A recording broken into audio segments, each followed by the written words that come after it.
We से, इससे सारे कैलकुलेशंस हो जाएंगे। ठीक है, एक क्वेश्चन देखते हैं। और ये वेवलेंथ, ये तो वेव स्पीड बताया। Good evening, audio video clear है बेटा? नमस्ते बेटा। ठीक है,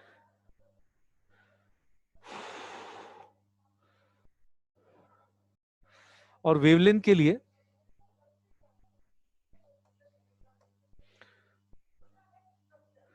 मीडियम के रिस्पेक्ट पे यदि ये वेलोसिटी इधर है तो इधर वाली वेवलेंथ, इधर जो वेवलेंथ चल रही,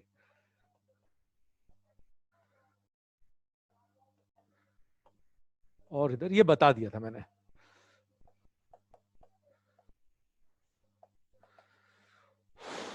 ठीक है, एक आध क्वेश्चन देखते हैं इसका, समझ लीजिए।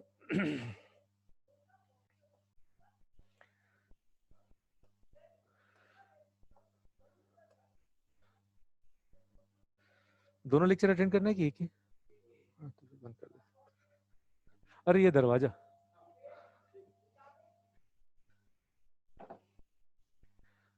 नहीं चॉइस आपकी है ना।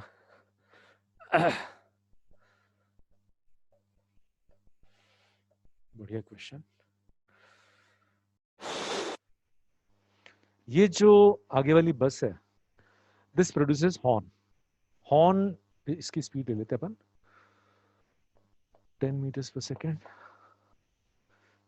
20 meters per second. Speed of sound in air is 330 meters per second. और ओरिजिनल फ्रीक्वेंसी जो प्रोड्यूस कर रहा है हॉर्न की, ओरिजिनल फ्रीक्वेंसी एफ नॉट। अब आप जो मैं क्वेश्चन पूछ रहा हूं उसका जवाब देना। यहां एक पैसेंजर है, यहां एक पैसेंजर है। आपको पहले इन हवा के बारे में कुछ भी नहीं बताया था, हवा स्टेशनरी है।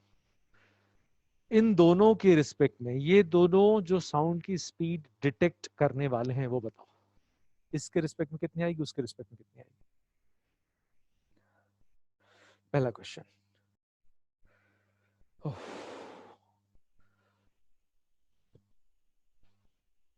हम्म,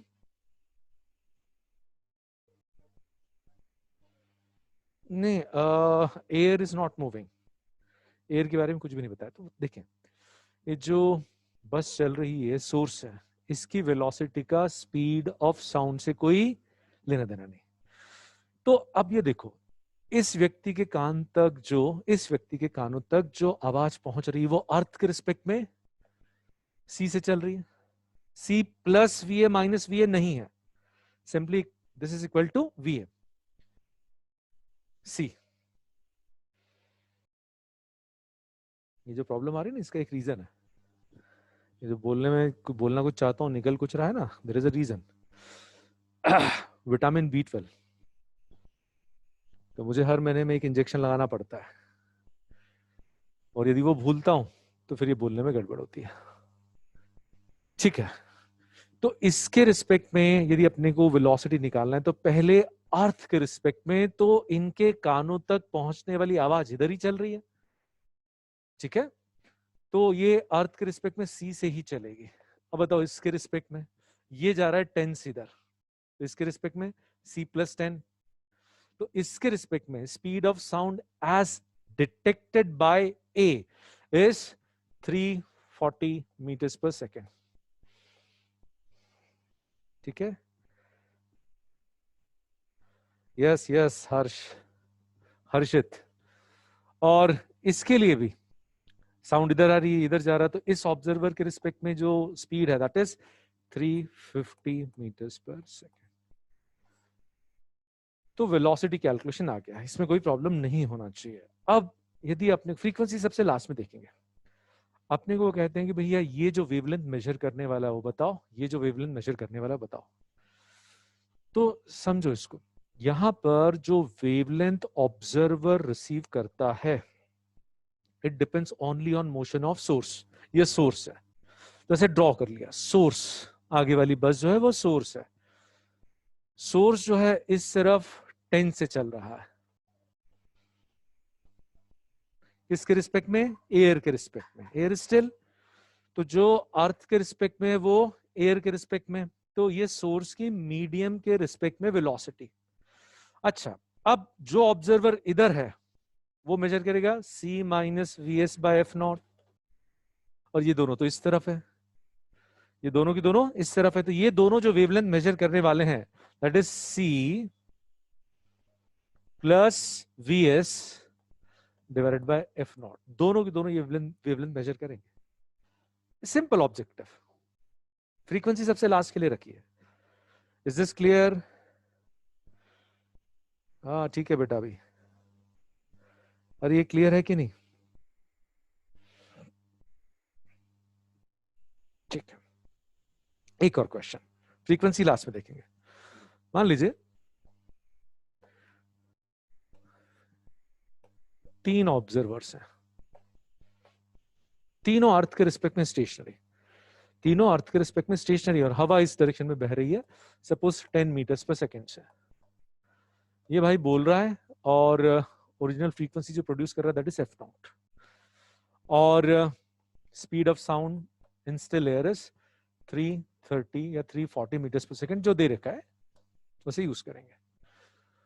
अब आपसे क्या क्या पूछ सकते हैं? ये जो स्पीड ऑफ साउंड डिटेक्ट करेगा, बताओ, इसके ये जो आवाज, इससे निकलने वाली आवाज जो इसके कानों तक पहुंच रही है, उसकी जो स्पीड डिटेक्ट करेगा कितनी? c प्लस वी ए। तो ये जो वेलोसिटी मेजर करेगा, स्पीड ऑब्जर्व करेगा, that is 340 metres per second.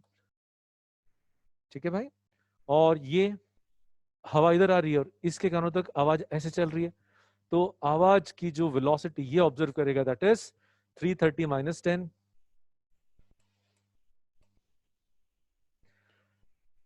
अब वेवलेंथ, वेवलेंथ के लिए ये डायग्राम सही है क्या? बोलो नहीं। ये वेलोसिटीज नहीं चलेंगी, किसके रिस्पेक्ट में काम करना है? मीडियम के रिस्पेक्ट में। ये प्रिकॉशन सिखा रहा हूं मैं। तो भाई ये तीनों अर्थ के रिस्पेक्ट में स्टेशनरी, और हवा इधर जा रही है, तो हवा के रिस्पेक्ट में तीनों इधर जाएंगे।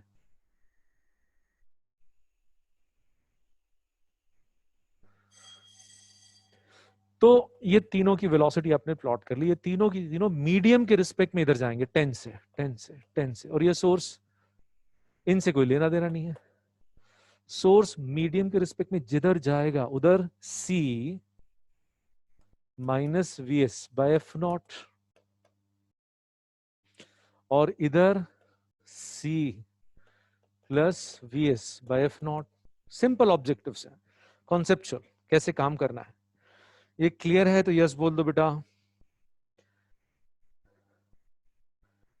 साइनोकोबालामिन, मेथिकोबालामिन, मेथिकोबालामिन।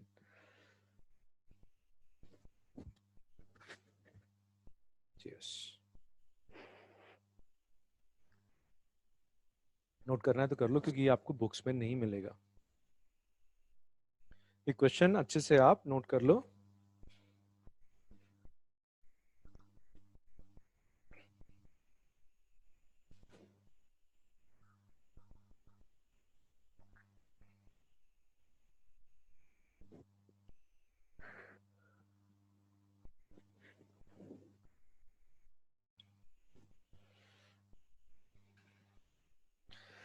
अरे एयर की डायरेक्शन दे रखी है, कैसे जज करी? क्या दुष्ट, हवा इधर बह रही है, दे रखा है।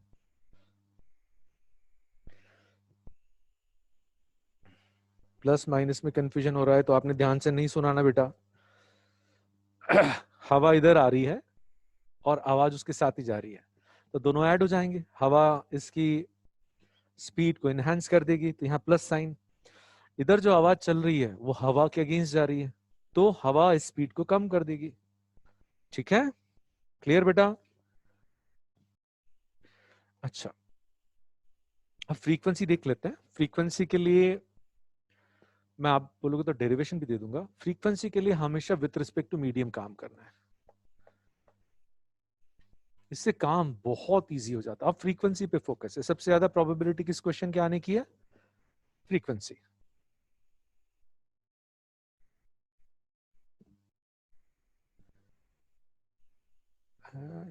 प्रियांशी अभी बाद में सुनूंगा बेटा डाउट्स। वीडियो ब्लर हो रहा है, focus of camera is not clear.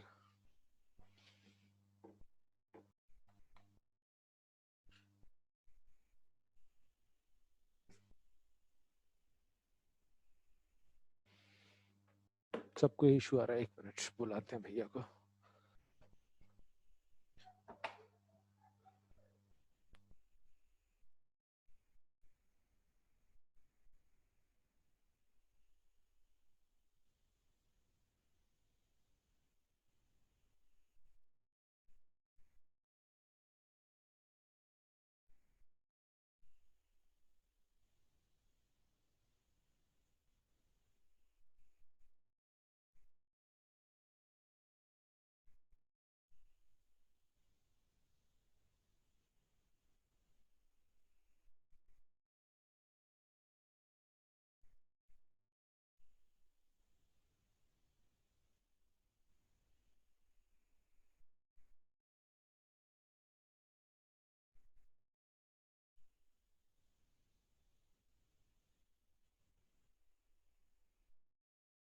हाँ, वो साउंड इस तरह से क्यों प्रोड्यूस होती है, उसके कारण ये है कि हवा का कंटिन्यूस फ्लो नहीं है। There is a burst, continuous burst of air. तो आवाज जो है उसकी स्पीड बढ़ती है घटती है, बढ़ती है घटती है, तो ऐसा फ्लक्चुएशन सुनाई देता है रोबोट जैसा। ठीक है। अच्छा, अभी ये वीडियो क्लियर है? Camera is again changing it's focus. किसी ने अपना सिस्टम हैक कर लिया क्या?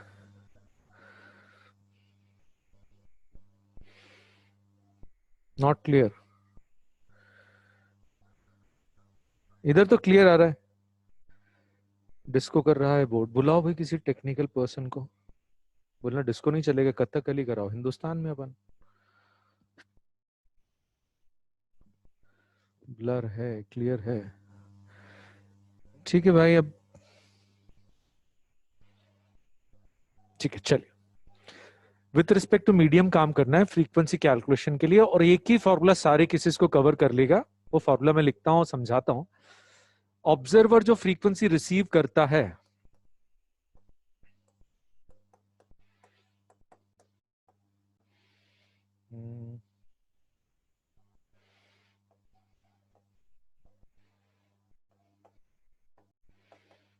ये टर्म समझेंगे।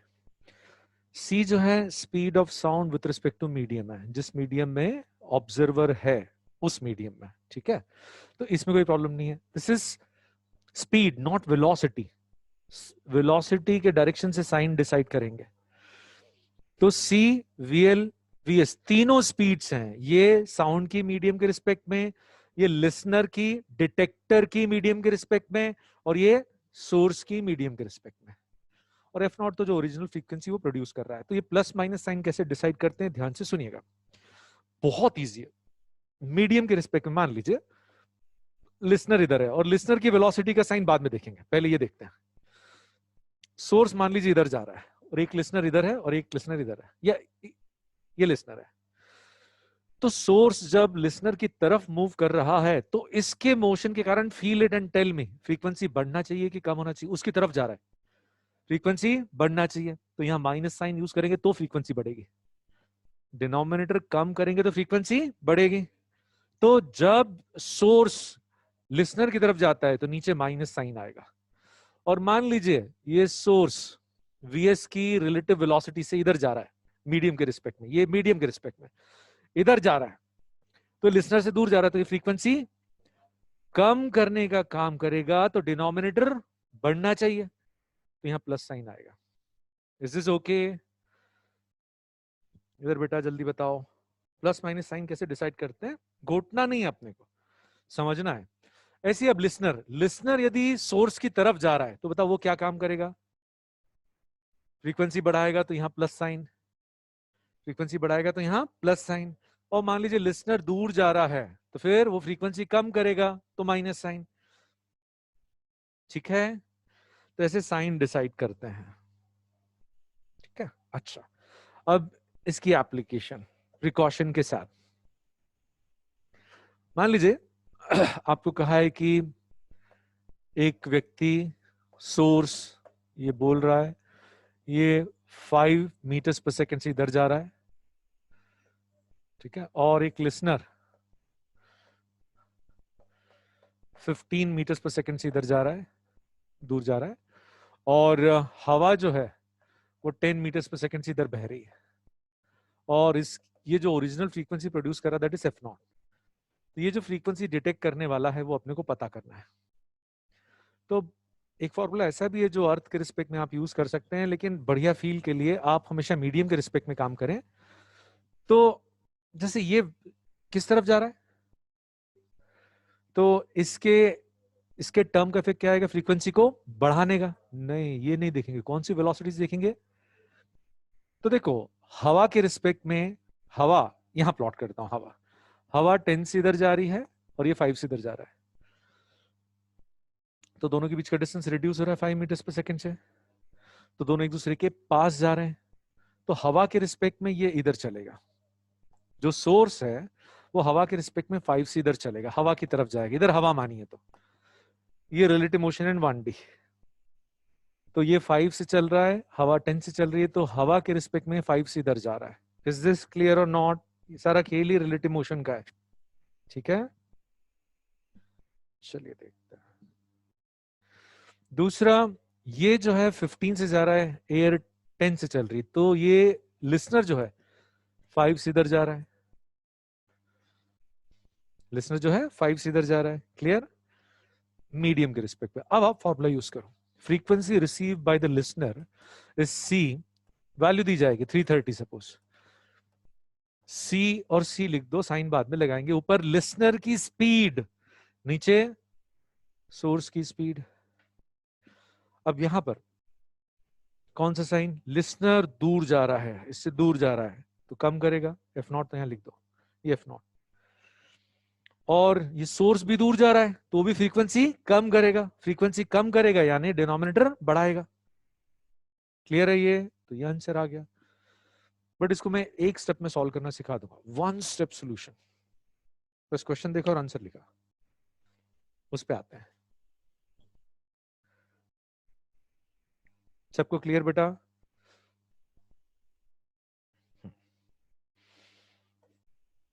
अब मैं आपको ना जबरन में पहले लाइट के लिए जो डॉपलर इफेक्ट है वो पढ़ाता हूं, वो भी बहुत इंपॉर्टेंट है, बट साउंड का डॉपलर इफेक्ट समझने के लिए नहीं, उसके क्वेश्चंस फटाफट सॉल्व करने के लिए लाइट का डॉपलर इफेक्ट देखते हैं। तो उसमें जो फॉर्मूला है, फ्रीक्वेंसी रिसीव्ड इज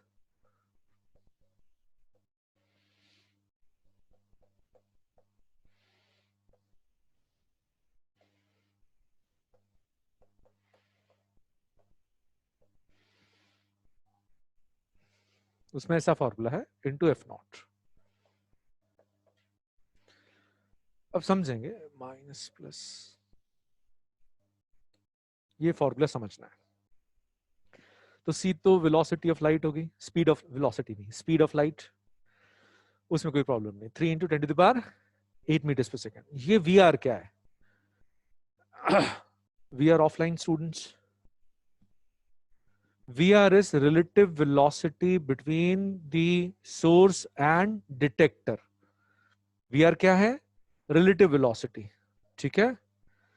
तो this is relative velocity, बहुत इंपॉर्टेंट है। यहां पर इस बात से लेना देना नहीं है कि रिलेटिव वेलोसिटी सोर्स के कारण है कि डिटेक्टर के कारण है कि दोनों के कारण है, ठीक है। ये रिलेटिव वेलोसिटी है। और यहां पे साइन कैसे डिसाइड करते हैं? यदि सोर्स और डिटेक्टर के बीच में डिस्टेंस कम हो रहा है, तो आप बताओ फ्रीक्वेंसी बढ़ेगी कि घटेगी?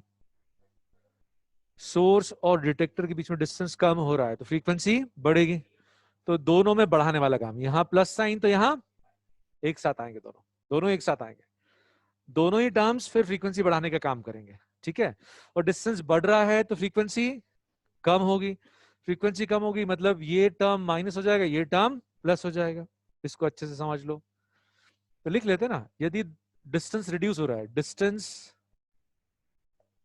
रिड्यूस हो रहा है, तो c प्लस वी आर और नीचे c minus V R square root into F nought. ठीक है भाई। और डिस्टेंस यदि बढ़ रहा है दोनों के बीच का,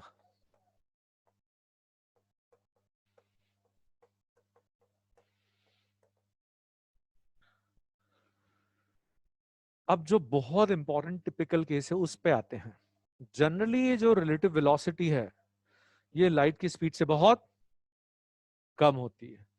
ये जो रिलेटिव वेलोसिटी है लाइट की स्पीड से बहुत कम होती है। तो यदि लाइट की स्पीड से बहुत कम है तो approximation when we are much much smaller than C. तो ध्यान से देखिएगा यहां पर जो फ्रीक्वेंसी रिसीव्ड है, चलो इस केस के लिए बताता हूं। पहले आपने इस टर्म सी को ऊपर नीचे से बाहर निकाल लिया, सी बाहर निकाल दिया, 1 plus V R by C, 1 minus V R by सी।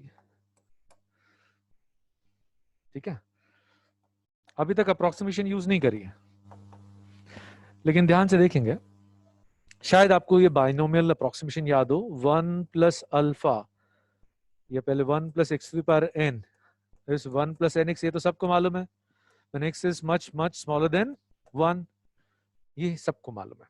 एक और अप्रोक्सीमेशन थर्मल एक्सपांशन में बहुत काम में आती है, जैसे 1 प्लस एक्स वन बहुत छोटा x1, 1 प्लस एक्स टू बहुत छोटा x2, इसको आप लिख सकते हैं 1 plus X one minus X two. Directly नीचे से ऊपर ले गए तो जो प्लस x2 ऊपर जाके माइनस x2 हो जाएगा, और नीचे यदि माइनस x2 है तो ऊपर जाके प्लस x2। ये याद रहेगा, ये मैथमेटिकल अप्रोक्सीमेशन है जो हम कुछ केसेस में यूज करेंगे तो फटाफट आंसर तक पहुंचेंगे। तो एक बार और देख लो, मान लो कहते हैं 1 plus X one upon 1 minus X two और 1 प्लस एक्स थ्री, सब छोटे छोटे हैं, इन सबको न्यूमरेटर में शिफ्ट कर देते तो 1 तो एक ही बार आएगा, 1 प्लस एक्स वन। अब बताओ ऊपर इसका साइन क्या रहेगा, प्लस एक्स टू और minus x three. Binomial approximation का ये रिजल्ट है। ठीक है, थर्मल एक्सपांशन में अपन इसको यूज करेंगे। Is this okay? Screen is doing disco. यहां तो ठीक ही दिख रही भाई। अच्छा, ये अप्रोक्सीमेशन, अब ध्यान से सुनिए, यहां इसको 1 plus X one upon 1 minus X two, इसको ऊपर ले जाएंगे तो क्या हो जाएगा, पावर 1/2 है, बाद में इस पावर को लेके आएंगे, इसको ऊपर ले जाएंगे तो ये माइनस एक्स ऊपर जाके प्लस एक्स।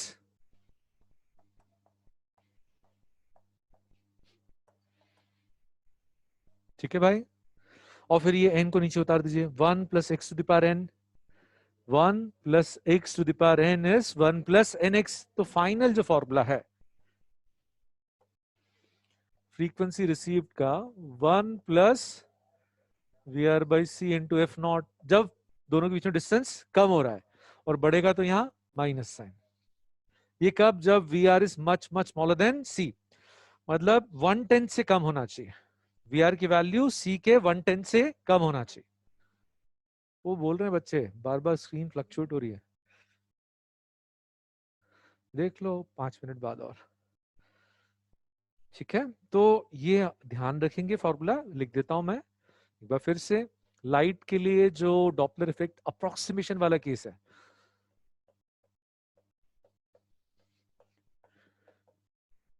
ठीक है, और जो फ्रीक्वेंसी में चेंज आता है, जैसे अपन देखें फ्रीक्वेंसी बढ़ रही तो बढ़ कितनी हो जाएगी, जहां डिस्टेंस कम हो रहा है, ये वाला केस, तो फ्रीक्वेंसी में जो इंक्रीमेंट है वो V R by C into F nought है। जो चेंज आता, सिर्फ चेंज लिखना है, change V R by C into F not, ये क्या देगा, सिर्फ चेंज।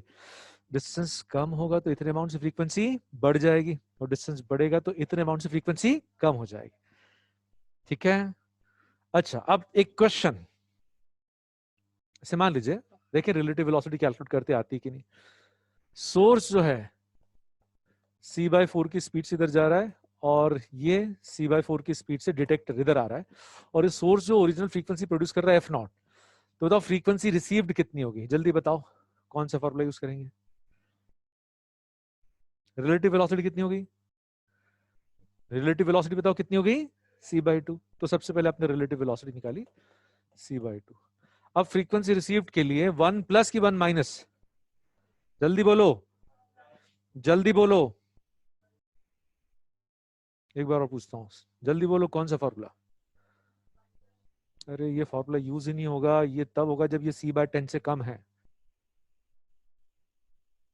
प्लस माइनस ये फॉर्मूले कब यूज करेंगे बेटा, जब वी आर 1/10 c/10 या उससे कम है। अभी कौन सा फॉर्मूला यूज करेंगे, बहुत ध्यान से सुनो, c प्लस वी आर और c minus V R into F not. ये ब्लंडर करते हैं सब। समझ में आई ये बात बेटा, जल्दी बताओ ये क्लियर हुआ कि नहीं, कब कौन सा फॉर्मूला यूज करना है। ठीक है, तो ये प्रिकॉशन बताइए। और फिर इसके साथ एक फॉर्मूला और दे रहा हूं, ये तो फ्रीक्वेंसी का, वेवलेंथ का फॉर्मूला मैं डिराइव करके नहीं दे रहा हूं। जो वेवलेंथ डिटेक्टर डिटेक्ट करता है, रिसीव करता है, उसका फॉर्मूला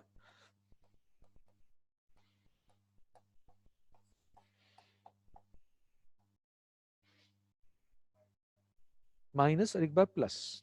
जब रिलेटिव वेलोसिटी बहुत कम है तो माइनस कब, तो ध्यान से सुनो, जब डिस्टेंस कम होगा तो फ्रीक्वेंसी बढ़ जाएगी, फ्रीक्वेंसी बढ़ जाएगी तो वेवलेंथ कम हो जाएगी। पक्का। तो जहां डिस्टेंस कम होता है वहां फ्रीक्वेंसी में प्लस साइन आ जाएगा और वेवलेंथ में माइनस साइन। और जब ये रिलेटिव वेलोसिटी बहुत कम है तभी यूज करेंगे। और चेंज इन वेवलेंथ, जैसे ये डेल्टा एफ विद साइन, बाद में साइन लगाएंगे, बढ़ गई तो प्लस साइन, घट गई तो माइनस साइन, ध्यान रहेगा ये। यहां पर जो चेंज इन वेवलेंथ है that is V R by C into lambda nought, sign हम डिसाइड कर लेंगे, है ना, आराम से डिसाइड कर सकते हैं, कोई प्रॉब्लम नहीं आएगी। एक दो क्वेश्चंस देखते हैं, आज मैं कॉपी लाना भूल गया, उसमें सारा डेटा है। दो क्वेश्चंस देखते हैं। रेड शिफ्ट और ब्लू शिफ्ट ये समझते हैं। जैसे मान लीजिए कोई ऑब्जेक्ट अर्थ की तरफ आ रहा है, वो जो फ्रीक्वेंसी इमिट कर रहा है उससे बढ़ी हुई फ्रीक्वेंसी अपन डिटेक्ट करेंगे। फ्रीक्वेंसी बढ़ती मतलब ब्लू की तरफ शिफ्ट है, फ्रीक्वेंसी बढ़ रही मतलब ब्लू शिफ्ट, और फ्रीक्वेंसी कम हो रही मतलब रेड शिफ्ट। ये सबको याद रखना है, याद रहता भी है बट भूल गए हैं तो फिर एक बार और। ठीक है, तो एक क्वेश्चन में कहा है कोई एक स्टार, ये स्टार, इसकी स्पीड पूछी है, अर्थ की तरफ आ रहा है, अर्थ से दूर जा रहा है, और ये जो वेवलेंथ एमिट कर रहा है वो 2% से इंक्रीज हो रही है। There is 2% red shift, there is 2% red shift in frequency. अब ये परसेंट छोटा है, 10 से छोटा है कि बड़ा है, तो अपन वो अप्रोक्सीमेशन वाला फॉर्मूला यूज करेंगे।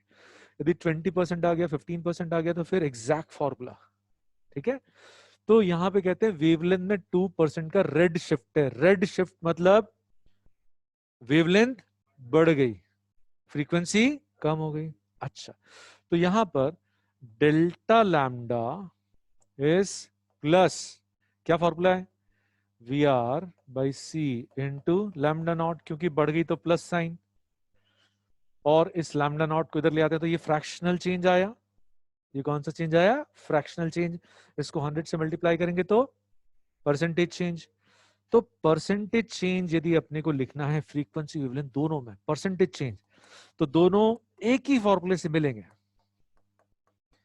वेवलेंथ के लिए भी और फ्रीक्वेंसी के लिए भी। प्लस माइनस हम डिसाइड कर लेंगे, बट दोनों में फ्रैक्शनल और परसेंटेज चेंज सेम आता है। फ्रैक्शनल चेंज फ्रीक्वेंसी में भी इतना ही आएगा, ठीक है, और परसेंटेज चेंज भी इतना आएगा दोनों में। तो एक बार फिर जैसे आपने देखा, ये फॉर्मूला भी याद कर लेना, वहां डिराइव मत करना, दो स्टेप क्यों अपन इन्वेस्ट करें वहां। तो percentage change in wavelength, sign हमको मालूम है यहाँ प्लस, क्योंकि रेड शिफ्ट है मतलब फ्रीक्वेंसी कम हो गई, वेवलेंथ बढ़ गई, है ना। फिर यहां पर V R by C into 100, this shift is 2%, तो we R is 2c/100।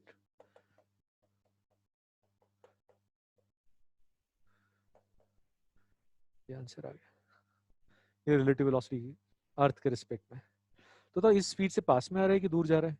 Red shift दूर जा रहा है, इस वेलोसिटी से दूर जा रहा है।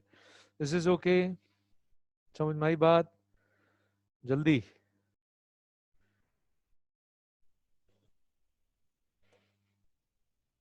तो मैंने दोनों केसेस बता दिए जहां रिलेटिव वेलोसिटी छोटी है और जहां छोटी नहीं है।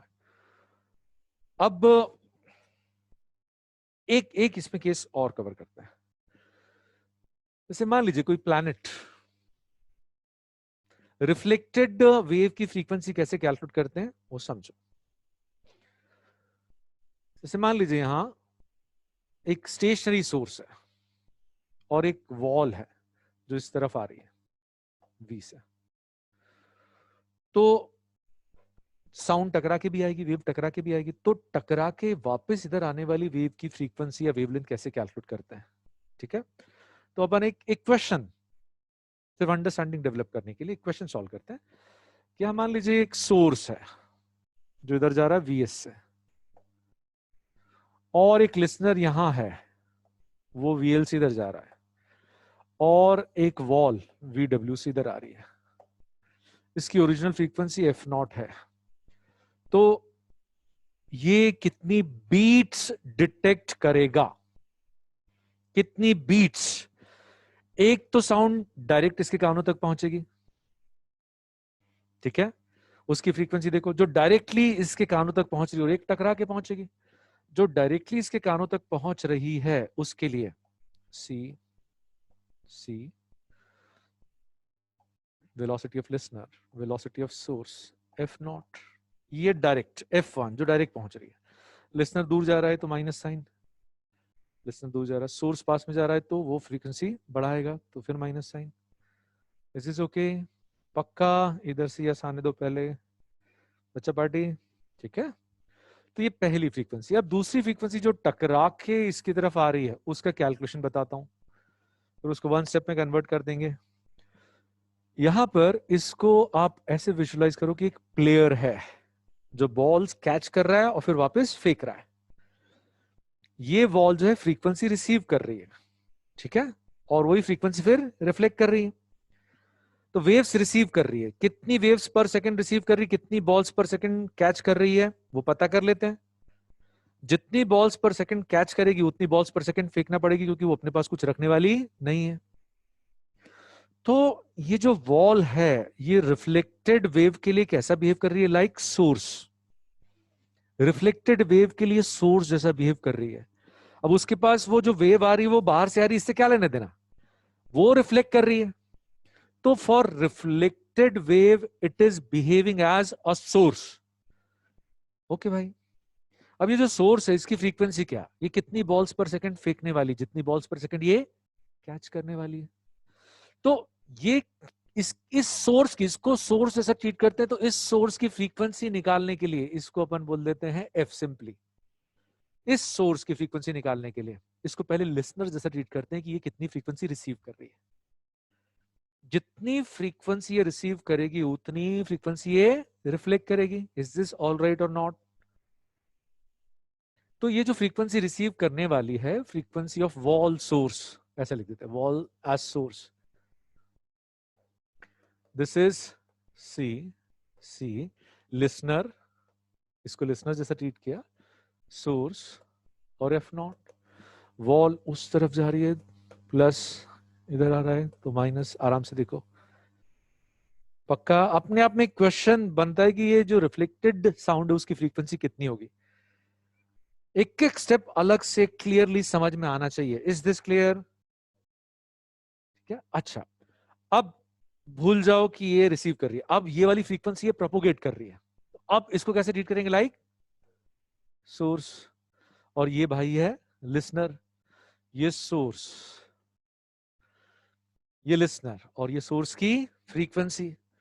तो फ्रीक्वेंसी ऑफ रिफ्लेक्टेड साउंड, ये तो डायरेक्ट साउंड, उसके लिए C C listener source is wall into,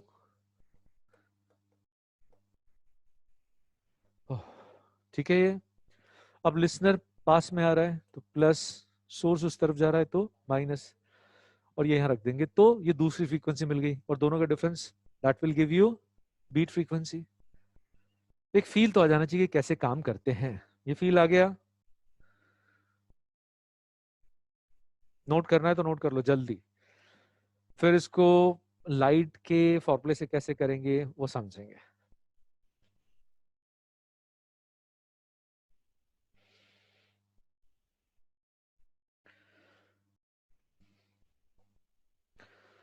जो स्पीड गन है वो कैसे काम करती है? स्पीड गन, ये रिपीट करूं क्या एक बार, ये वाला कॉन्सेप्ट? वो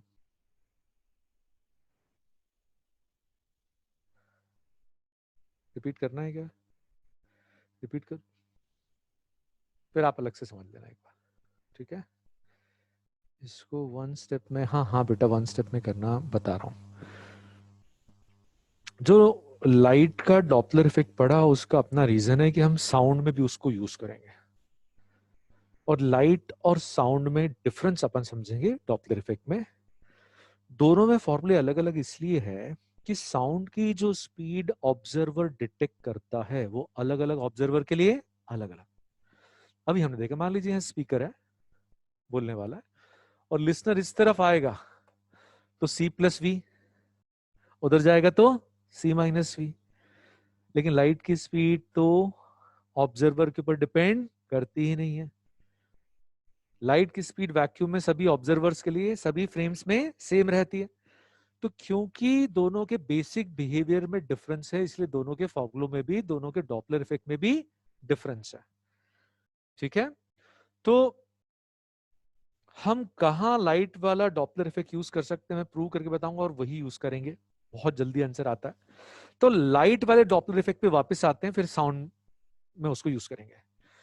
किसी भी बॉल की या किसी भी व्हीकल की स्पीड कैसे डिटेक्ट करते हैं, ध्यान से सुनिए। जैसे यहाँ एक कार, ये कार इधर चली आ रही है, ठीक है, VC से। यहाँ एक स्पीड गन है, इसकी ओरिजिनल फ्रीक्वेंसी है F0। तो यहां पर एक डिटेक्टर रखते हैं जो F0 रिसीव करता है और रिफ्लेक्टेड लाइट भी रिसीव करता है, और दोनों के डिफरेंस यानी बीट्स को डिटेक्ट करता है। तो डिटेक्टर यहीं रखा हुआ, तो डायरेक्ट जो फ्रीक्वेंसी रिसीव करेगा वो कितनी, F0। और यहां ध्यान से सुनना, ये जो रिफ्लेक्टर है ये रिफ्लेक्टेड साउंड के लिए क्या है, सोर्स। ये जो फ्रीक्वेंसी रिसीव करेगा वो 1 plus relative velocity divided by C into F0। Car की वेलोसिटी रिलेटिव वेलोसिटी है, अरे ठीक है कि नहीं? यहां पर अपन light light electromagnetic wave fire करते हैं स्पीड मेजर करने के लिए, साउंड नहीं यूज करते। तो यहां इस सोर्स ने एक लाइट फ्रीक्वेंसी F0 की इमिट करी, तो ये जो कार जो कि रिफ्लेक्टेड लाइट के लिए सोर्स है, ये जो फ्रीक्वेंसी रिसीव करने वाली उसमें 1 प्लस VR/C आ जाएगा, आएगा कि नहीं? अच्छा, फिर जो रिफ्लेक्टेड लाइट इधर आ रही है यहां, उसकी फ्रीक्वेंसी तो फ्रीक्वेंसी ऑफ रिफ्लेक्टेड लाइट, तो ये तो अब सोर्स की फ्रीक्वेंसी हो गई, जो रिफ्लेक्टेड लाइट है उसके लिए सोर्स है उसकी फ्रीक्वेंसी हो गई, और ये कितने से बढ़ जाएगी, 1 प्लस अगेन रिलेटिव वेलोसिटी क्या है, VC।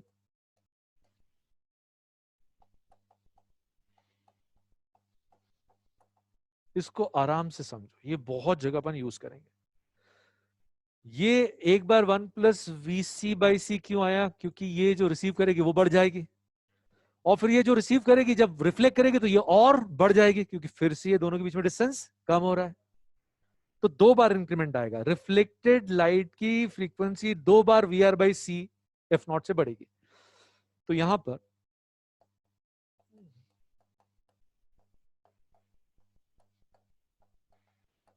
बाइनोमियल अप्रोक्सीमेशन,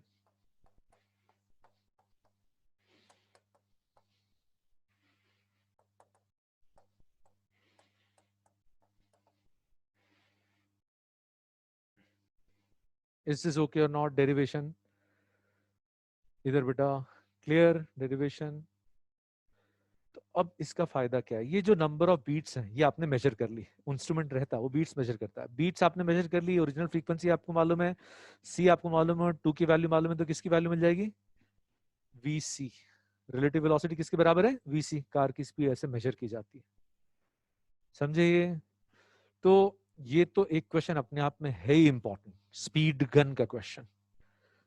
और किसी भी एक प्लैनेट की स्पीड मेजर करने के लिए भी यूज कर सकते हैं। जैसे वो कहते हैं कि यहाँ एक प्लैनेट जो है उसकी तरफ अर्थ से एक सिग्नल फायर किया, जब लौट के आता है तो it produces the difference in two frequencies. Original frequency जो ये प्रोड्यूस कर रहा है और जो यहाँ वापस लौट के आ रही है उसमें डिफरेंस आपको दे दिया अभी। तो कितनी बार बढ़ेगी? 2 बार। एक बार यहाँ जो पहुंची वो डिस्टेंस कम होने के कारण बढ़ गई, कितने से? V R by C into F nought से। और दूसरी बार वापस यहाँ पहुंचेगी तो फिर से बढ़ेगी, तो टोटल इंक्रीमेंट कितना आया? 2 V R by C. This is the difference of frequencies. तो इससे अपने को किसकी वैल्यू मिल जाएगी? इस प्लैनेट की या उल्का पिंड की स्पीड। ठीक है, ये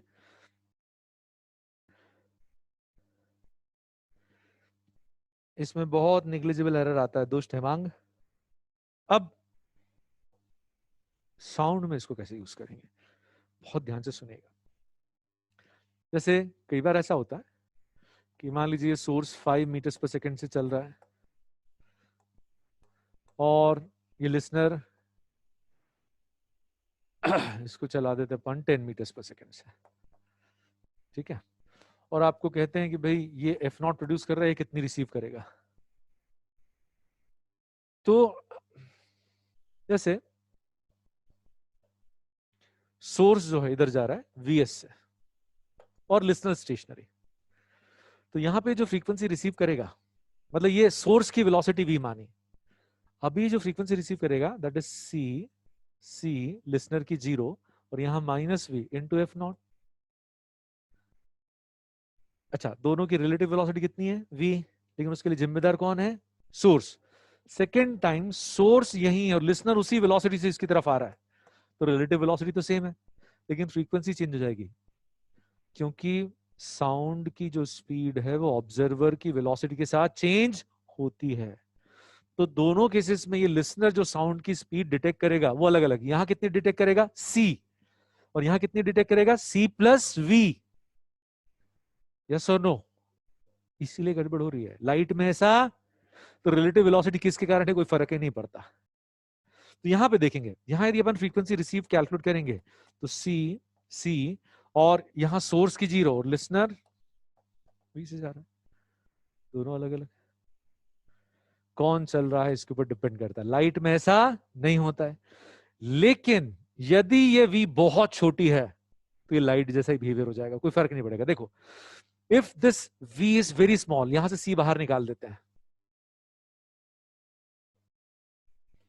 जो नहीं सुन रहा ना वो गया काम से। ये और इसको ऊपर ले जाएंगे तो -1 या 1 - x ऊपर जाके 1 + x, 1 + v relative by c आ गया। आया कि नहीं आया? और यहां पर भी देखो, v बहुत छोटा है बड़ा है, इस केस में तो v बहुत छोटा भी है बड़ा भी है, कोई फर्क नहीं पड़ता, 1 + v/c। यदि रिलेटिव वेलोसिटी छोटी है तो फिर फर्क नहीं पड़ता कि सोर्स चल रहा है कि लिसनर चल रहा है कि दोनों चल रहे हैं। It is equivalent to case of light. और आप देखेंगे 90% केसेस में ये जो रिलेटिव वेलोसिटी है ये 33 मीटर्स पर सेकंड से कम है। 33 मीटर्स पर सेकंड सी का 1/10 है, उससे कम के लिए आप अप्रोक्सीमेशन यूज करो। लेकिन एक बात ध्यान से सुनो, यदि चारों ऑप्शंस बहुत क्लोज हैं तो अप्रोक्सीमेशन यूज नहीं करना। चारों ऑप्शंस देखेंगे आपको एकदम क्लियर डिफरेंस दिखेगा। बहुत क्लोज है ऑप्शंस तो एग्जैक्ट फॉर्मूला यूज करना चाहिए। अरे अर्थ स्टेशनरी कहां होती है, हम तो हमारे लिए तो वो मैटर करता है ना, अर्थ के रिस्पेक्ट में स्पीड क्या है। ठीक है, इज दिस ओके? अब अपन क्वेश्चंस देखते हैं, ध्यान से सुनना। 2-3 केसेस भी बताऊंगा। जैसे यहां ये आदमी वी से दौड़ रहा है, खुद ही सोर्स है, खुद ही आवाज प्रोड्यूस कर रहा है, या कार है एफ नॉट प्रोड्यूस कर रहा है, और इधर एक वॉल है। तो ये कितनी बीट्स डिटेक्ट करेगा, क्योंकि direct sound F not frequency की पहुंचेगी और टकराने के बाद स्पीड और फ्रीक्वेंसी बढ़ जाएगी। ये v यदि c से बहुत कम है तो एक स्टेप में एक बार यहां कितने से बढ़ जाएगी, v by C into F nought से, और दूसरी बार v by C into F nought से, तो बीट्स कितनी आएगी, 2v by C into F nought. Overall हो गया क्वेश्चन। बट ये कब यूज करना, जब रिलेटिव वेलोसिटी 33 से कम है। आज तक जितने क्वेश्चंस आए उनमें ये 33 से कम है, लेकिन कभी वो कह देंगे, ध्यान से सुनेगा, कि भाई ये चल रहा है c बाई 2 से, अब कितनी बीट्स डिटेक्ट करेगा, एफ नॉट है, नहीं चलेगा ये। ठीक है, तो इस केस में क्या करेंगे वो भी बताता हूं, लेकिन पहले ये जहां v is much much smaller then c, वहां कैसे काम करेंगे। अपन एक दो नीट के क्वेश्चन सॉल्व करेंगे, मजा आएगा आपको। ठीक है, यदि अपने को ये जो स्पीड है ये बड़ी स्पीड दे रखी है और अपने को काम करना है, रिफ्लेक्टेड वगैरह के साथ काम करना है, तो ये वाला केस तो ध्यान रखना कि रिफ्लेक्टेड साउंड के लिए, यदि ये रिफ्लेक्टर स्टेशनरी है, रिफ्लेक्टर यदि स्टेशनरी है, तो जैसे मैं बता रहा हूं वैसे काम करेंगे। तो जैसे मान लीजिए सोर्स जो है, सोर्स वीएस से इधर आ रहा है, तो रिफ्लेक्टेड साउंड की फ्रीक्वेंसी पता करना है तो सोर्स की मिरर इमेज बना दो, और इससे जो फ्रीक्वेंसी आ रही है वो रिफ्लेक्टेड साउंड की फ्रीक्वेंसी है। क्या मान के काम करेंगे भाई, यदि ये रिफ्लेक्टर स्टेशनरी है, तब सिर्फ और सिर्फ तब अपन रिफ्लेक्टेड साउंड की फ्रीक्वेंसी कैलकुलेट करना चाहते हैं, तो उसके लिए अपन इसकी मिरर इमेज बनाएंगे और फिर हटा दो इसको, इसको सोर्स जैसा ट्रीट करो। इससे जो फ्रीक्वेंसी इधर आने वाली वो रिफ्लेक्टेड साउंड की फ्रीक्वेंसी है। क्लियर? एक क्वेश्चन में इसको अपन देखते हैं, है ना, एक क्वेश्चन देखते हैं इसका, और उसमें मैं स्पीड बड़ी ले रहा हूं। एक बंदा यहां खड़ा है, एक कार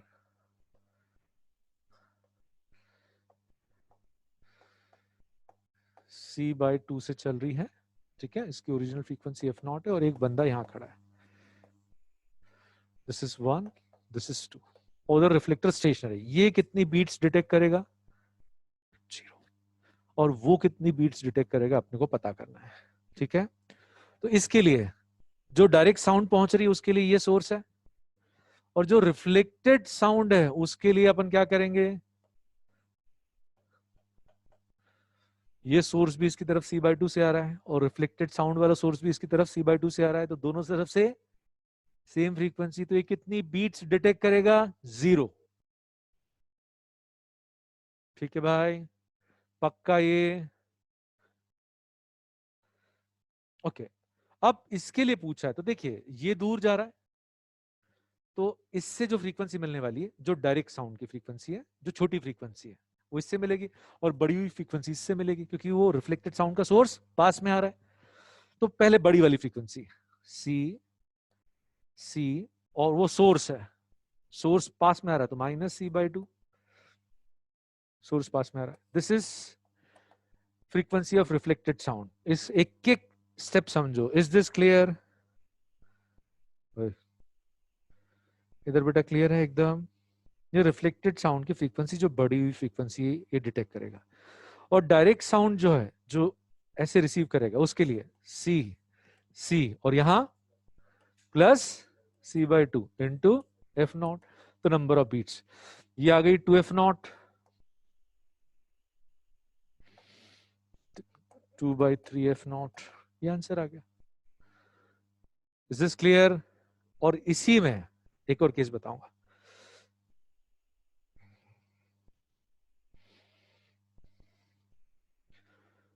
हटा दूं इसको,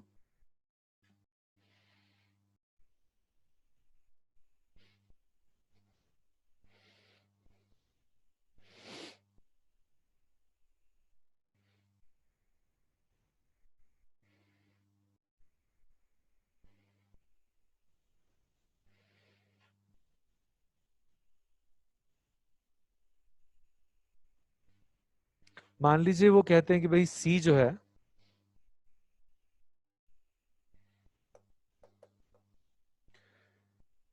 330 मीटर्स पर सेकेंड है, और ये कार चल रही है, अपन ले लेते हैं 10 मीटर्स पर सेकेंड से। तो बीट फ्रीक्वेंसी पूछिए, तो इसको तो कोई बीट सुनाई देगी क्या? नहीं, क्योंकि ये भी 10 से आ रही है, ये भी 10 से आ रही है। ठीक है, अच्छा, लेकिन अब इसको तो बीट सुनाई देंगी। यहां जो फ्रीक्वेंसी है दूर जाने पे डॉपलर इफेक्ट लाइट का कितने से कम हो जाएगी? ये दूर जा रहा है तो v relative by c into F nought से कम हो जाएगी। इतने से डायरेक्ट फ्रीक्वेंसी कम हो गई, और ये वाली फ्रीक्वेंसी इतने अमाउंट से बढ़ जाएगी। तो बीट फ्रीक्वेंसी कितनी आ गई इसकी? डबल। बीट फ्रीक्वेंसी इसकी डबल। इज दिस ओके और नॉट? तो एक मिनट, इसमें 10 से जा रहा है ना,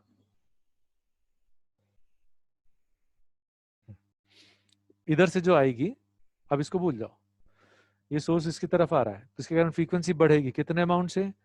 we R by C into F nought. तो डिफरेंस कितना आ गया? इन दोनों का सम। एफ नॉट थी, एफ नॉट से इतनी कम हो गई, एफ नॉट से इतनी बढ़ गई, तो डिफरेंस ये आ गया। तो ये ओरल हो जाएगा। हेमांग ये क्लियर है? ओरल पूछ रहे थे आप। रिडू को चला दो, क्या प्रॉब्लम है? बहुत सिंपल है, जैसे कार, उसके जो टायर रह गए हैं उस पर बॉडी लगा देते हैं।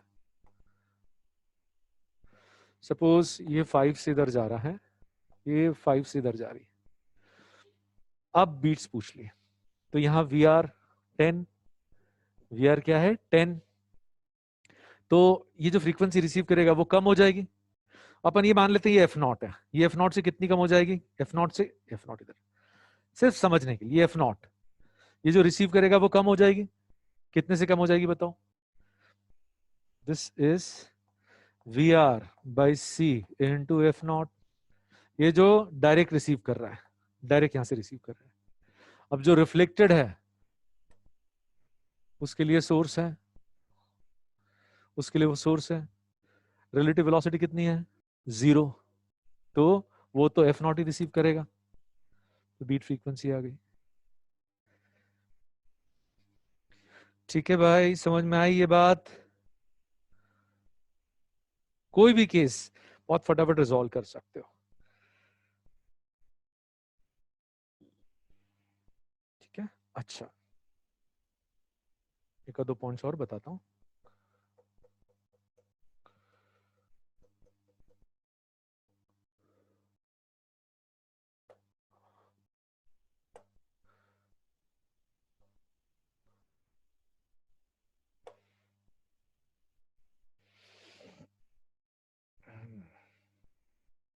एक केस,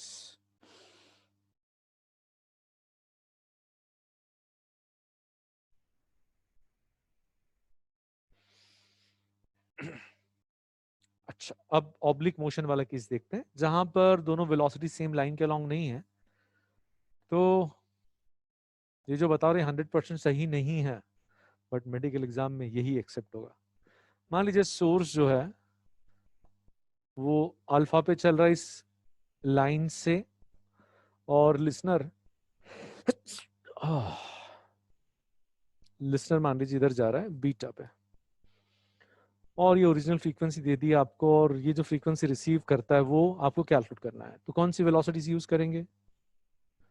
इस लाइन के अलोंग जो वेलोसिटीज है यूज करेंगे। तो ये वाला कंपोनेंट कितना है? वी एस कॉस अल्फा, और ये है वी एल कॉस बीटा। इसमें गड़बड़ है मैं जानता हूं, बट आप तो ये यूज करना, निश्चिंत हो गए। तो अब ये सोर्स की वेलोसिटी की जगह ये आ गया, लिसनर की वेलोसिटी की जगह ये आ गया। जो फॉर्मूला था वो तो है ही सही, आप लगाओ फॉर्मूला, आपको सही फ्रीक्वेंसी मिल जाएगी। आज क्या प्रॉब्लम आ रही है यार इसमें?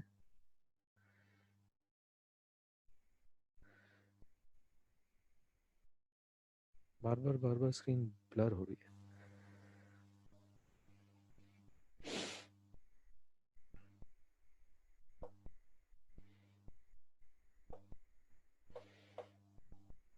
अच्छा, एक केस इसमें ये है कि जैसे मान लीजिए कोई एक सर्कुलर ट्रैक है, ऐसा सेमी सर्कुलर ट्रैक है, और एक कोई ट्रेन, इस ट्रैक में एंटर हो रही है। जब एंटर हो रही है उस समय, जैसे मान लीजिए ये जो इंजन है ये फ्रीक्वेंसी F0 प्रोड्यूस कर रहा है, जब एंट्री चालू हो गई है, अंदर जाना चालू हो गई है, तब। दूसरा, जब पूरी की पूरी ट्रेन इस पटरी पे आ गई है तब। और जब ये ट्रेन बाहर निकलना चालू हुई तब। तो ये जो सबसे पीछे बैठा पैसेंजर है, ये जो फ्रीक्वेंसी रिसीव करेगा, ये F0 से कम कि ज्यादा वगैरह वगैरह। तो इसको समझना है, जब भी डिस्टेंस दोनों के बीच में कम होगा फ्रीक्वेंसी बढ़ जाएगी। जब सोर्स और लिसनर के बीच में डिस्टेंस कम होगा, इससे पहली वाली क्लास में आ रही थी सेम प्रॉब्लम, एक बार इसको उठा के पटक दो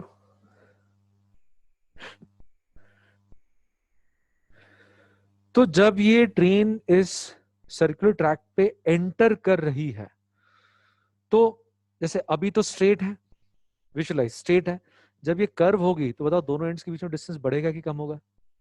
कम होगा। तो जब तक एंट्री चल रही है, जब तक कि पूरी ट्रेन ट्रैक पे नहीं आ जाती, तब तक क्या होगा? डिस्टेंस कम होगा, तो फ्रीक्वेंसी बढ़ेगी, फ्रीक्वेंसी बढ़ेगी। तो एंट्री के समय, when it is entering, frequency receive would be greater than F0। जब ट्रेन इस ट्रैक पे चल रही है तो बताओ अब ये डिस्टेंस चेंज होगा क्या? जब तक ट्रैक पे है, पूरी तरह ट्रैक पे है, बाहर निकलना चालू नहीं किया, तब on the track, completely on the track,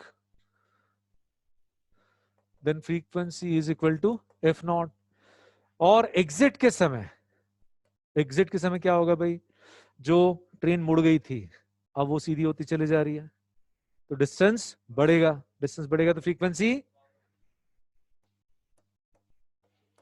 after exit, यदि स्ट्रेट ट्रैक है, after exit F is equal to F0।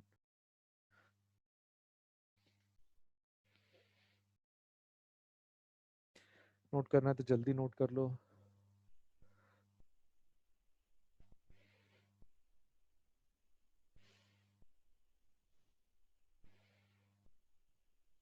एक तो अच्छे क्वेश्चन है यार, याद नहीं आ रहे। मॉड्यूल है क्या?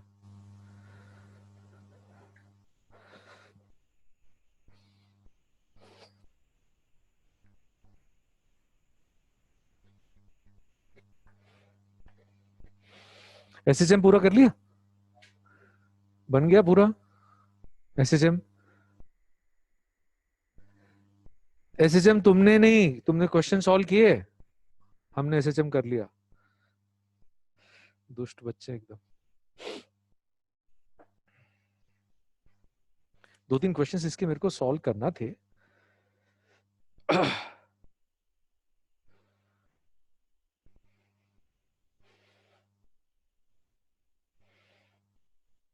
देखते हैं। डॉपलर इफेक्ट के कुछ अच्छे क्वेश्चंस हैं, बीट्स के भी एक दो क्वेश्चंस मुझे बताने थे आपको। ये डाउट्स है कि स्टार लगे हुए?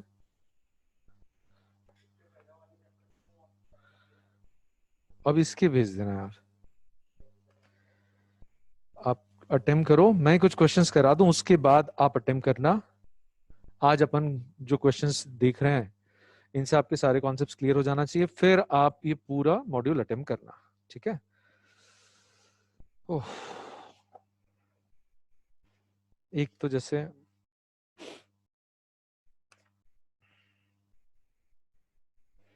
शिफ्ट इन वेवलेंथ, कोई प्रॉब्लम नहीं है।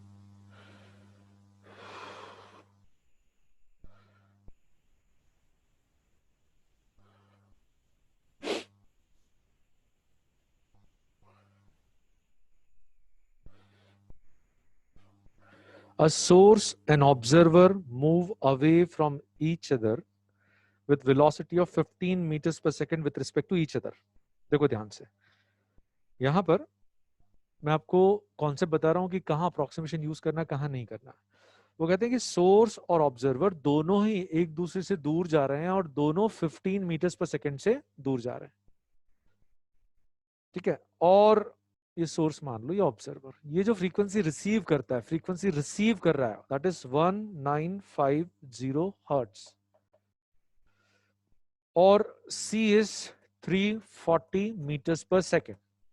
चार ऑप्शंस दे रखे हैं कि जो ओरिजिनल फ्रीक्वेंसी वो कितनी है, 1785, 1968 और 1950 2130 हर्ट्ज। अब जो डाउट आया मैं आपको बताता हूँ। एक स्टूडेंट ने कहा सर यहाँ अप्रोक्सीमेशन तो बहुत खतरनाक है क्योंकि ये ऑप्शंस बहुत क्लोज हैं। देखो कितने क्लोज हैं भाई, इन दोनों में तो बहुत कम डिफरेंस है, तो बताओ यहाँ अप्रोक्सीमेशन यूज करना चाहिए कि एग्जैक्ट कैलकुलेशन? हाँ एक एक मिनट, मैं बात पे आ रहा हूँ। तो पहला डाउट कि यहाँ यदि कैलकुलेशन परफॉर्म करना है तो आप एग्जैक्ट कैलकुलेशन परफॉर्म करेंगे कि आप अप्रोक्सीमेशन यूज करेंगे? यदि करना पड़ती है कैलकुलेशन परफॉर्म तो एग्जैक्ट कैलकुलेशन, ठीक है, डोंट यूज अप्रोक्सीमेशन क्योंकि these two numbers are really close. मान लो आपको आंसर मिल गया, दोनों के बीच में कितना है, 1959, मान लो। आप कौन सा डिसाइड करोगे इन दोनों में से? अप्रोक्सीमेशन से नहीं, गड़बड़ है। तो जहां ऑप्शंस बहुत क्लोज है ना, प्लीज परफॉर्म एग्जैक्ट कैलकुलेशन। जबकि केस अप्रोक्सीमेशन से रिजॉल्व हो सकता है, लेकिन अप्रोक्सीमेशन से आंसर से थोड़ा सा वेरिएशन तो आएगा, बहुत बड़ा नहीं आएगा, थोड़ा सा वेरिएशन तो आएगा। तो मैं रिकमेंड करता हूं यहाँ पे डाउट अवॉइड करने के लिए ऑप्शन देखने के बाद यू डिसाइड। बट ये क्वेश्चन आपको कंफ्यूज करने के लिए, आप बताओ यहाँ पे फ्रीक्वेंसी, ओरिजिनल फ्रीक्वेंसी इससे कम रहेगी कि ज्यादा? अच्छा नहीं, ओके ओके, डिस्टेंस बढ़ रहा है, डिस्टेंस बढ़ रहा है, डिस्टेंस। तो ये जो फ्रीक्वेंसी ये रिसीव कर रहा है, तो एक्चुअल फ्रीक्वेंसी इससे ज्यादा है, एक्चुअल फ्रीक्वेंसी इससे ज्यादा है। तो ये कैंसिल हो गया, इन तीनों में से ये भी कैंसिल हो गया, इन दोनों में से एक डिसाइड करना है। अब बताओ अप्रोक्सीमेशन यूज करना है कि नहीं करना है, क्योंकि बहुत बड़ा डिफरेंस है। तो शुरुआत करी थी कि भाई अप्रोक्सीमेशन यूज करना है कि नहीं करना है।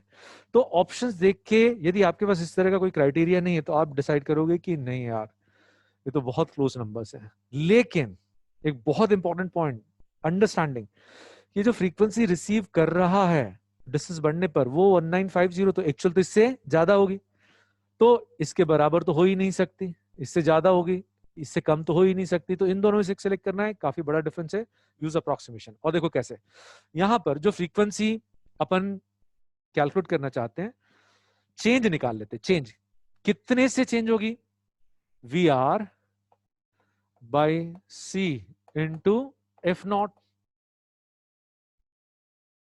ठीक है, we R by C into F nought, इतने से चेंज होगी, इतने से बढ़ेगी घटेगी, है ना? जो फ्रीक्वेंसी अपन ये जो रिसीव कर रहे हैं फ्रीक्वेंसी लिखना चाहेंगे तो 1-VR/C into F not is 1950। अब आप कैलकुलेशन परफॉर्म करो, आपको इन दोनों में से जो सही है उसके क्लोज आंसर मिलेगा विदाउट एनी डाउट। क्लियर है ये? तो यहां आप लाइट वाला केस यूज कर सकते हो क्योंकि वो हल्का होता है, because it is case of light. एक आध दो क्वेश्चन और देखते हैं। सबको क्लियर है ये? चलिए, जो क्रिटिकल केसेस हैं वो देखते हैं।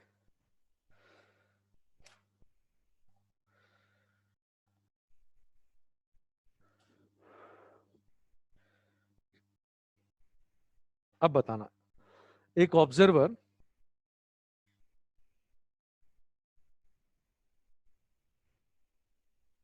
एक व्हीकल 30 मीटर्स पर सेकंड से चल रहा है और इसकी वेलोसिटी ऑब्जर्वर को ज्वाइन करने वाली लाइन के परपेंडिकुलर है, ये इधर जा रहा है, ठीक है, और ये जो फ्रीक्वेंसी प्रोड्यूस कर रहा है वो एन है। तो ये एन प्लस समथिंग रिसीव करेगा कि एन माइनस समथिंग की एन ही रिसीव करेगा? अरे ये वेलोसिटी परपेंडिकुलर डायरेक्शन में, इधर कंपोनेंट कितना है, 0। तो इस लाइन के अलॉन्ग कोई रिलेटिव मोशन है ही नहीं, तो फ्रीक्वेंसी चेंज नहीं होगी। Is this clear? इस केस में फ्रीक्वेंसी चेंज नहीं होगी। अब देखो दो तीन केसेस में आपको बताता हूं, ध्यान से देखिए।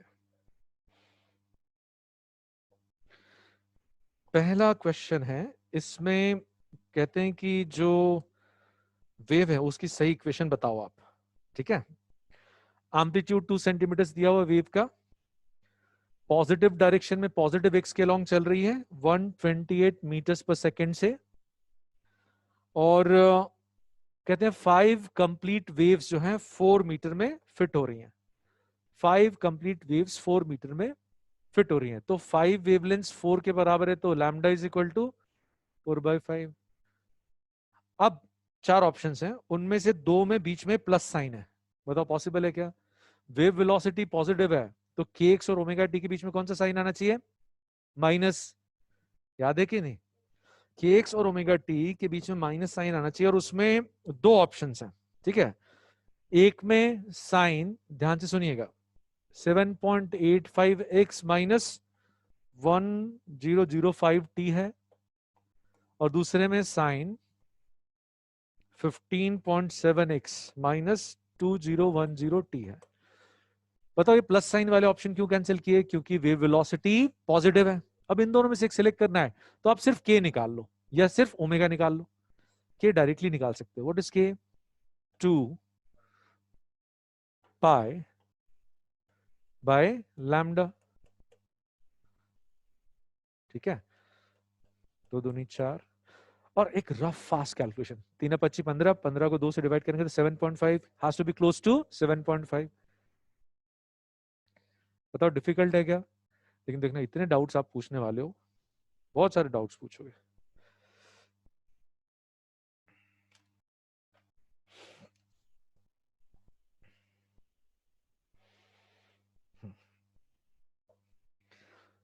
एक और केस दिया है, 2 इक्वेशन दे रखी है। पहली इक्वेशन है y1 is 4 sin 600 pi t और 5 sin 608 pi t। ये 2 वेव्स दे रखी है, 2 सोर्सेज हैं, दोनों ये वेव्स प्रोड्यूस कर रहे हैं। ठीक है, कितनी बीट सुनाई देगी और इंटेंसिटी का रेशो, कितनी बीट सुनाई देंगी और इंटेंसिटी का रेशो। तो देखो ध्यान से, इसकी फ्रीक्वेंसी 2 पाई से डिवाइड करके कितनी आ रही है? 2 पाई से डिवाइड करो, 2 पाई से, तो ये 300। इसको 2 पाई से डिवाइड करेंगे तो 304। तो नंबर ऑफ बीट्स कितनी आ गई? 4 पर सेकेंड। तो 2 ऑप्शंस में 4 पर सेकेंड है, 2 ऑप्शंस में 8 पर सेकेंड है, तो 8 पर सेकेंड वाले कैंसिल कर दिया। अब इंटेंसिटी का ratio, intensity is proportional to A square omega square. A square omega square, omega का जो रेशो है वो बहुत खतरनाक है। और आप देखोगे 4 ऑप्शंस, बहुत इजी रेशो आ रहा है, बहुत इजी रेशो आ रहा है। एक में रेशो दे दिया है, ओमेगा बहुत क्लोज है। बीट्स प्रोड्यूस कब होती है? जब ओमेगा दोनों बहुत क्लोज है, तो this is almost equal to 1। This ratio is almost equal to 1। तो I1 by I2 is very close to A1 by A2 का स्क्वायर। A1 4, ये 5, तो 16/25। अब आप बताना, एक में रेशियो दे रखा है 16/25, एक में दे रखा है 1/81। अरे वाह!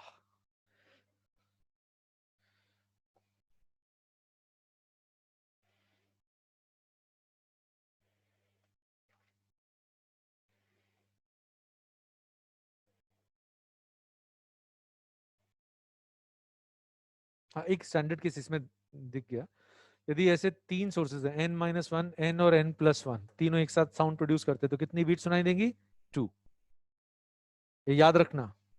ठीक है, उल्लू बनाने के लिए ऐसा कह सकते हैं, 999,000 और 1001, कितनी बीट सुनाई देगी? 2 बीट्स पर सेकेंड।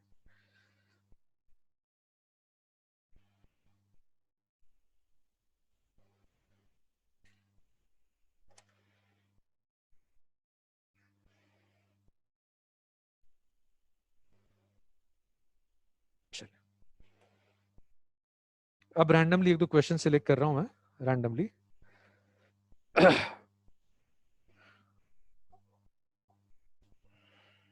वो कहते हैं, एक sound source, it is moving with 5 meters per second towards a wall.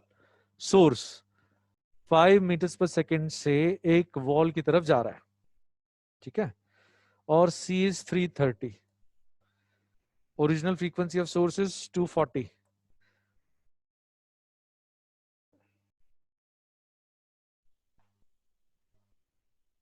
और वो कहते हैं स्टेशनरी ऑब्जर्वर कितनी बीट सुनेगा। तो ऑप्शंस दिए हैं 0, 8, 0 और 8, 0 और 4। इसका मतलब स्टेशनरी ऑब्जर्वर कहीं भी हो सकता है।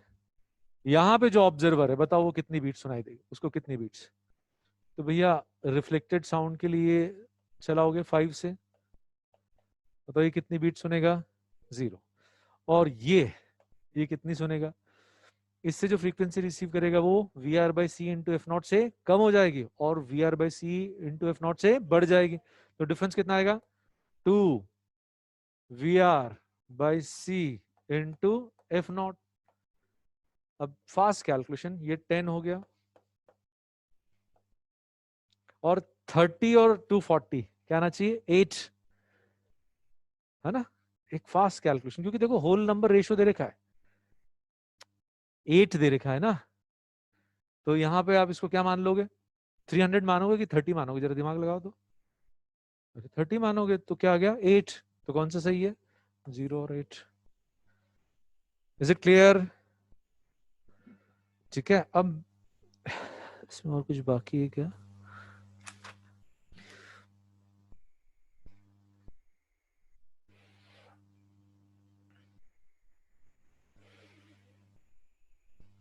चलो एक लास्ट क्वेश्चन।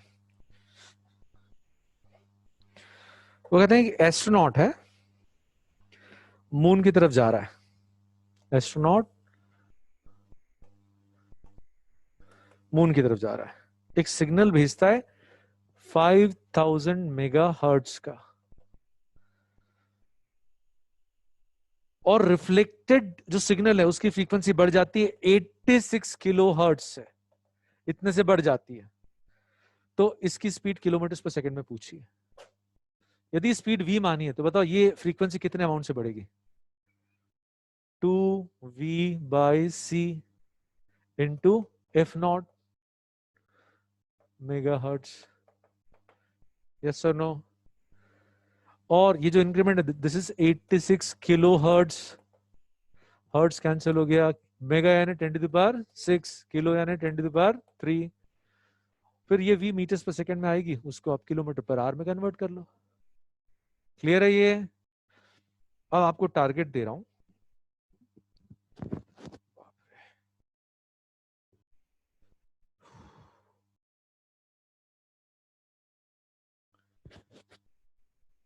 कल कल तक, कल टेस्ट है, कल क्लास नहीं है, वो तेरे की,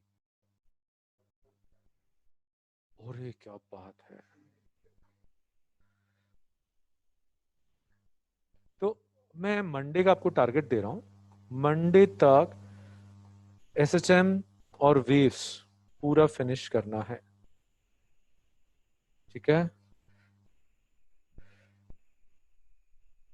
परसों केवीपीवाई भी तो है, जो केवीपीवाई दे रहे हैं, ठीक है भाई। एसएचएम हो गया, चलो बहुत ही बढ़िया। ओ देखता हूं मैं, मंडे को ले लेंगे, फिर नेक्स्ट चैप्टर चालू करेंगे। नेक्स्ट कौन सा चालू करें अपन, थर्मो।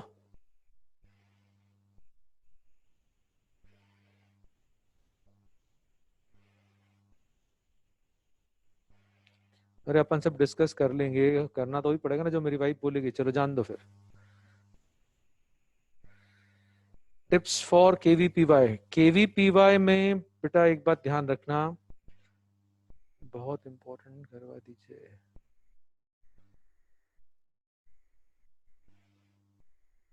देखो केवीपीवाई की अलग से अभी आपको तैयारी नहीं करना है, ठीक है।